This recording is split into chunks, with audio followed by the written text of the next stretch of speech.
भैया हो नमस्कार, चाचा प्रणाम।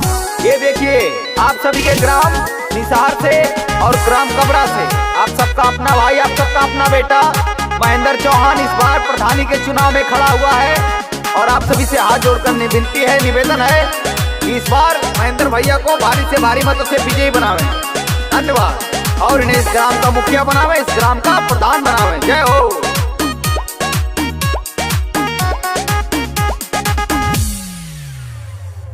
बिना प्रधान भैले गौवा में हमारे कई देले ढेर सारा काम हो। प्रधान बनी है तब कितना करी है भैया। ओहो जय हो। सोचा कि केतना भलाई करी है, बन गई है जया प्रधान हो। इनके जीतई हा भैया, विजयी बनई हा भैया, औवे ही गौवा के शान सब जना मिली के बनई हा महेंद्र भैया के प्रधान सब जना मिली के बनई हा भैया महेंद्र के प्रधान सब जना मिली के बनई हा। महेंद्र भैया जिंदाबाद जिंदाबाद जिंदाबाद, महेंद्र भैया जिंदाबाद जिंदाबाद जिंदाबाद।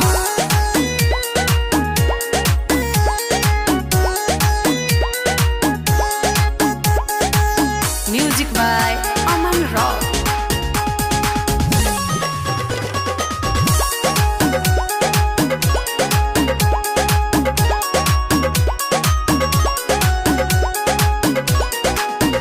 RCC बनवैले, जॉब कार्ड दिलवैले, हाँ वो तो किए।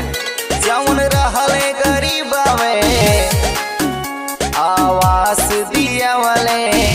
भैया नहर वहर भी खनवाए हैं और बहुत सारा काम किए हैं, आप लोग देखिए जाके निसार में। RCC बनवैले, जॉब कार्ड दिलवैले, जौन रहुए गरीब में बहुत मदद करते हैं। आवास दियावले। बतिया सुनेले सबके, कमवा करेले सबके, सबके करेले सम्मान। सबे जना मिली के जीतैया महेंद्र भैया के प्रधान सबे जना मिली के बनैया महेंद्र भैया के प्रधान सब जना मिली के बनैया।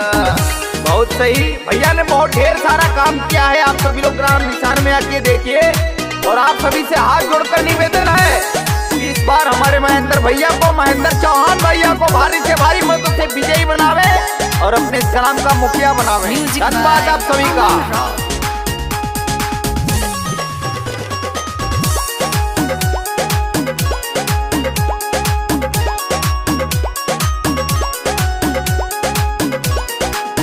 सबे होके एकजुट हो, एकता में बड़ा पावर होला। इनके करी हा सपोर्ट हो, प्रधानिया जीतई हा मिली जुली दिहा वोट हो।